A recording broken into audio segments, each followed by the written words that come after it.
नमस्कार दोस्तों, एसएससी के मैथ्स के प्रीवियस क्वेश्चन के प्रैक्टिस सीरीज में आप सभी का स्वागत है। इस क्लास में हम एसएससी सीजीएल 2024 के 12 क्वेश्चंस का प्रैक्टिस करेंगे। तो आइए क्लास की शुरुआत करते हैं। क्वेश्चन नंबर फर्स्ट, यदि ए बी का 95% है तो बी ए का कितने प्रतिशत होगा? क्या दिया है? ए है, बी है। अगर बी 100 है तो ए कितना है?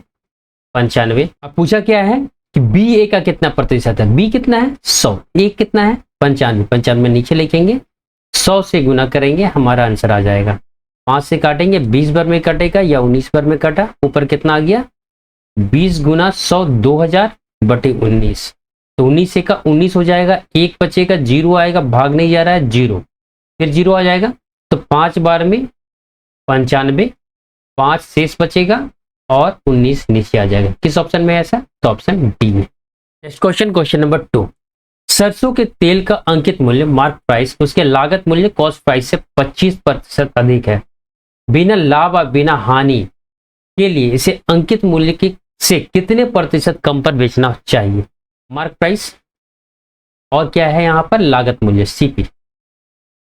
ठीक है, क्वेश्चन इसके अनुसार क्या है कि एमपी जो है सीपी से 25% अधिक है। इसका मतलब क्या होगा कि सीपी 4 है तो एमपी कितना होगा?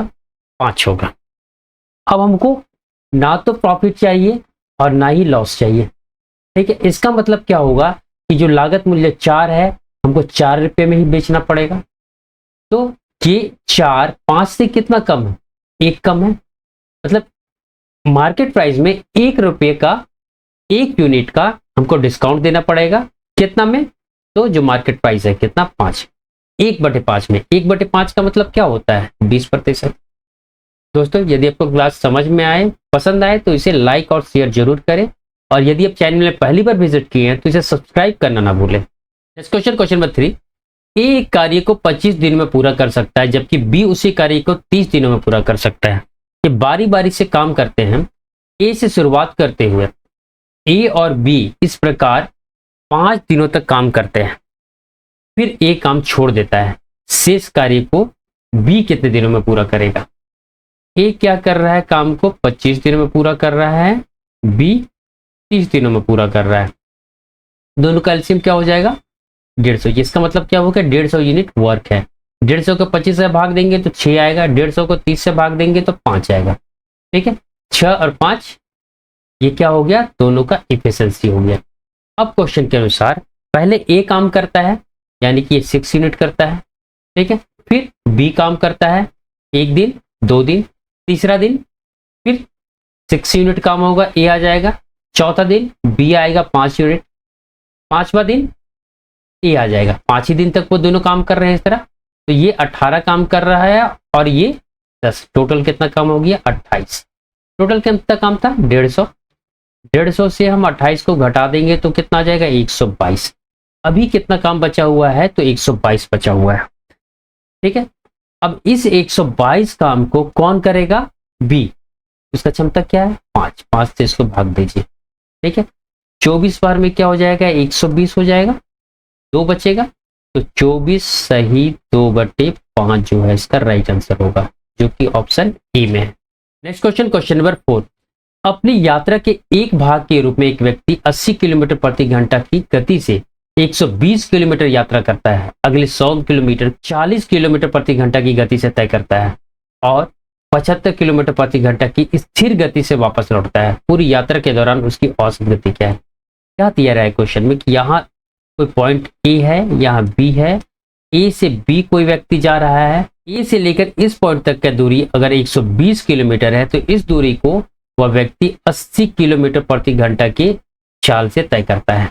अब बाकी जो 100 किलोमीटर है उसको 40 किलोमीटर प्रति घंटा की गति से तय करता है और फिर बी से ए वापस चला जाता है और इस बार वो 75 किलोमीटर प्रति घंटा की स्पीड से चल रहा है।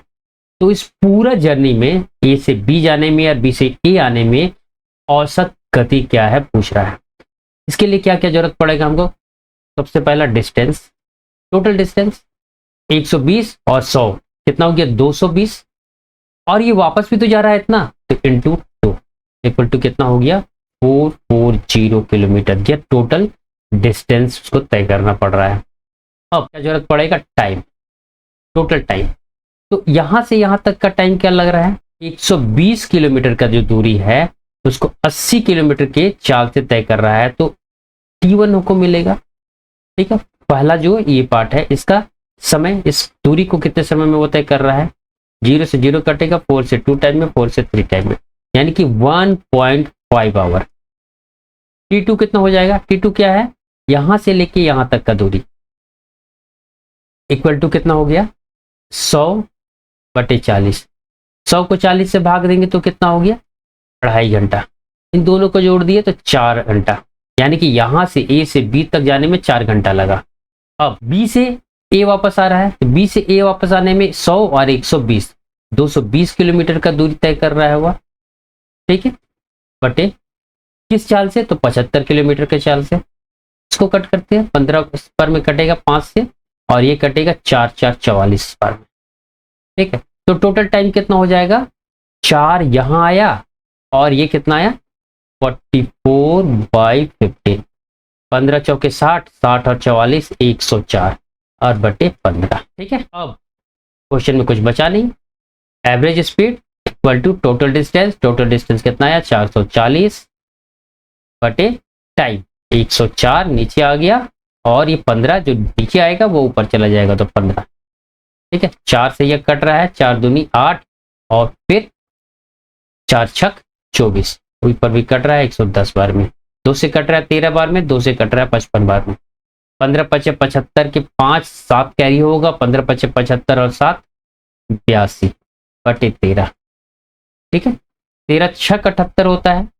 इसके बाद कितना बच जाएगा, यहाँ 4 बचेगा, 4 और 5 45 होगा, तो 13 तिया 39, 63 पॉइंट सब दिखाएगा, जो कि ऑप्शन ए में है। नेक्स्ट क्वेश्चन, क्वेश्चन नंबर 5, 4 पुरुष एक कार्य को 45 दिनों में पूरा कर सकते हैं, 8 महिलाएं उसी कार्य को 18 दिनों में पूरा कर सकती हैं। 5 पुरुष और 8 महिलाएं मिलकर उस कार्य को कितने दिनों में पूरा करेंगे। देखिए, 8 पुरुष जो हैं एक काम को 45 दिन में कर रहे हैं, यानी कि टोटल इतना काम हुआ। इसी काम को क्या कर रही है, 8 महिलाएं 18 दिन में कर रही हैं। ये दोनों वर्क तो बराबर है ना, एक ही काम को कर रहे हैं। ठीक है, तो 8 से 8 कट गया, ये कट गया 9 से 5 बार में, ये कट गया 9 से 2 बार में, तो मतलब क्या हुआ, 5m, यानी कि 5 व्यक्तियों की क्षमता जो है 2 महिलाओं के बराबर है। अब देखिए यहाँ पर क्या पूछा है, 5 पुरुष और 8 महिलाएं इस कार्य को कितने दिनों में करेंगे। तो इसको एक में चेंज कर लेते हैं, क्षमता तुमको मिल गया है ना कितना इक्विवेलेंट है, तो या तो इसको पूरा इस क्षमता को क्या करते हैं, मेन में कन्वर्ट करते हैं, या फिर वुमेन में। 2 वुमेन बराबर 5 मेन है, तो इसको चेंज करना आसान है, या फिर इसको भी तो कर सकते हैं, 5m इक्वल टू 2 वुमेन, तो 2 + 8 वुमेन हो जाएगा इक्वल टू 10 वुमेन। हम यहाँ महिलाएं लेके चले हैं, तो 8 महिलाएं वाला हमको लेना पड़ेगा। 8 महिला जो है 18 दिन में जिस कार्य को कर रही है, उसी कार्य को ये 10 महिलाएं कितने दिनों में करेंगी, यही निकालना है। W से W कट हो जाएगा, तो D हमको मिल जाएगा। ठीक है, 2 से ये कट रहा है 5 बार में, 2 से ये कट रहा है 4 बार में, 18 × 4 72, 72/5, D बराबर यही आंसर हो जाएगा। ठीक है, 5 से इसको कट करेंगे तो 14 आएगा, 14 सही 2/5, किस ऑप्शन में है, सी में। नेक्स्ट क्वेश्चन, क्वेश्चन नंबर 6, यहाँ जो एक्सप्रेशन दिया है वह किससे विभाज्य है पूछा है, किससे डिविजिबल है।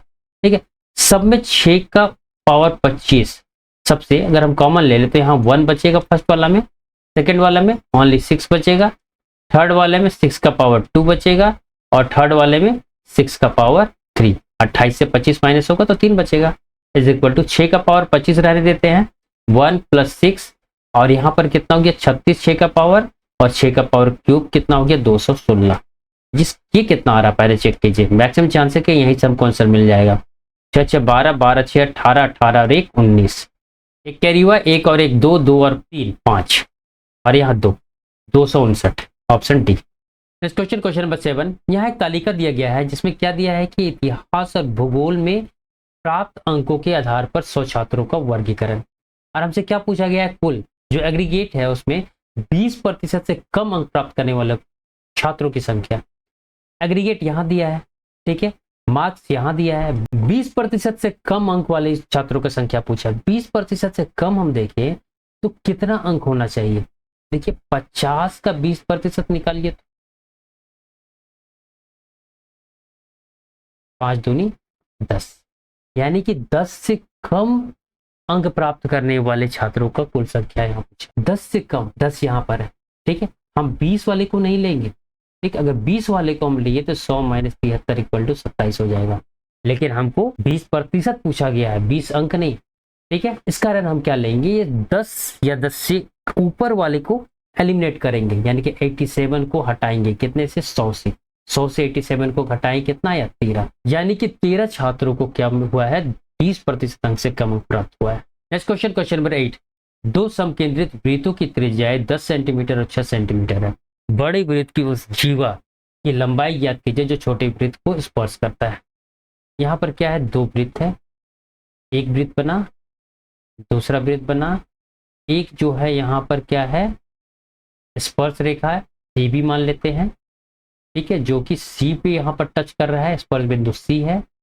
इस सी को केंद्र से मिला देते हैं, ठीक है, और इसको इससे मिला देते हैं, तो ओ बी क्या हो जाएगा, कैपिटल आर हो जाएगा। कैपिटल आर का मतलब इस बड़े वाले वृत्त का त्रिज्या जो कि कितना दिया हुआ है, 10 सेंटीमीटर, और ये ओसी क्या हो गया, छोटे वृत्त का त्रिज्या हो गया जो कि कितना दिया हुआ है, 6 सेंटीमीटर। अगर ये 6 सेंटीमीटर है, ये 10 सेंटीमीटर, तो बीसी कितना हो जाएगा, 8 सेंटीमीटर। क्यों, क्योंकि यहाँ देखिए 90 डिग्री का कोण बन रहा है।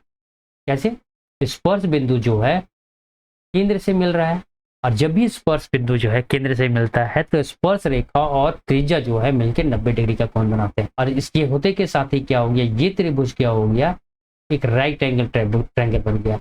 और इस राइट एंगल ट्रायंगल में एक भुजा 6 सेंटीमीटर है, दूसरा 10 सेंटीमीटर, और हम जानते हैं कि 6, 8 और 10, जब 10 हाइपोटेन्यूस हो तो एक तीनों जो है आपस में ट्रिपलेट होते हैं। तो ये 8 सेंटीमीटर हो गया। 8 सेंटीमीटर होते के साथ ये भी 8 सेंटीमीटर होगा। क्यों, क्योंकि यहाँ सी जो है स्पर्श बिंदु है, और स्पर्श बिंदु जो है स्पर्श रेखा को 2 बराबर भागों में बांटता है।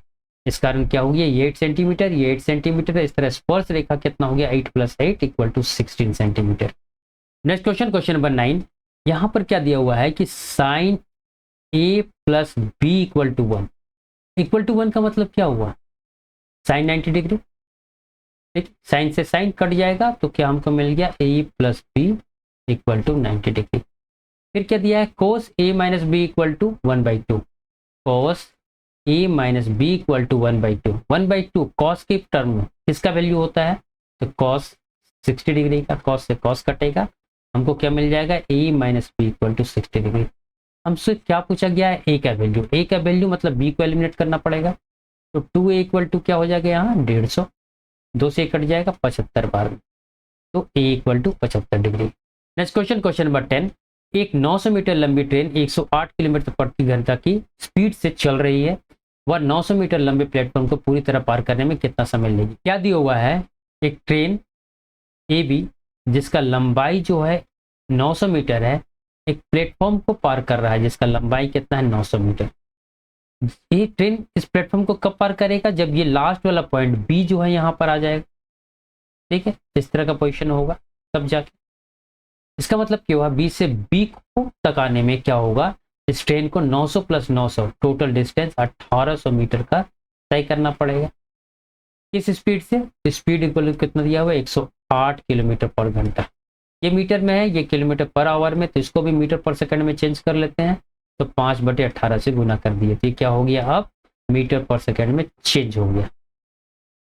हमसे क्या पूछा गया है, टाइम। टाइम इक्वल टू क्या होता है, डी कितना है, 1800, एस कितना आया, 108 × 5 और 18 जो है ऊपर चला जाएगा, 18 से ये कट गया 6 बार में, 6 × 5 = 30 होता है, 30 से इसको काटेंगे 60 आएगा।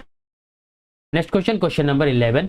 यहाँ पर क्या दिया है कि 7b - 1/4b = 7, और हमसे पूछा क्या गया है, 16b² + 1/49b² = 8। इसका मतलब क्या हुआ, 4b² माइनस प्लस, इसका मतलब क्या हुआ, 7b²। यहाँ पर क्या है, 4 है, और यहाँ पर क्या दिख रहा है हमको, 7। तो हम क्या करेंगे, इस पार्ट को 4/7 से गुना कर देंगे। 4/7 से गुना करेंगे तो 7 कट जाएगा, 4 × b 4b हो जाएगा, माइनस यहाँ जब गुना करेंगे तो 4 कटेगा, 1/7b आएगा, और यहाँ 7 7 कटेगा तो कितना आ जाएगा 4। अब स्क्वायर करेंगे दोनों साइड तो इधर कितना आ जाएगा 16b² प्लस 1/7 का square 49b² minus 2 into 4b। ए हो गया, ए की जगह इतना आता है, बी की जगह कितना है यहाँ पर 1/7b इक्वल टू इधर भी स्क्वायर कर रहे हैं राइट हैंड साइड में भी, तो स्क्वायर करेंगे 4 का तो 16। हमको इसी का वैल्यू पूछा है यहाँ पर ना, तो इतना इक्वल टू क्या होगा 16 प्लस बी से बी कट गया है ना, 4 दूनी 8, इधर आके प्लस में 8/7, 7 गुने 16 112, 112 plus 8 120/7। Next question, question number 12। यहाँ पर दो कोण सी और जेड का मेजरमेंट बराबर दिया गया हुआ है और ए सी और एक्स जेड बराबर है पूछा है, तो त्रिभुज ए बी सी और एक्स वाई जेड सर्वांग सम होंगे, इसके लिए कौन सा शर्त इन ऑप्शंस में से आवश्यक है। यहाँ क्या दिया है, कोण सी और कोण जेड बराबर है। ठीक है, पहले अच्छा सा समझने के लिए दोनों त्रिभुज को बना लीजिए, ए बी सी और एक्स वाई जेड। कोण सी का मेजरमेंट दिया हुआ है कोण जेड के बराबर और ए सी दिया हुआ है एक्स जेड के बराबर।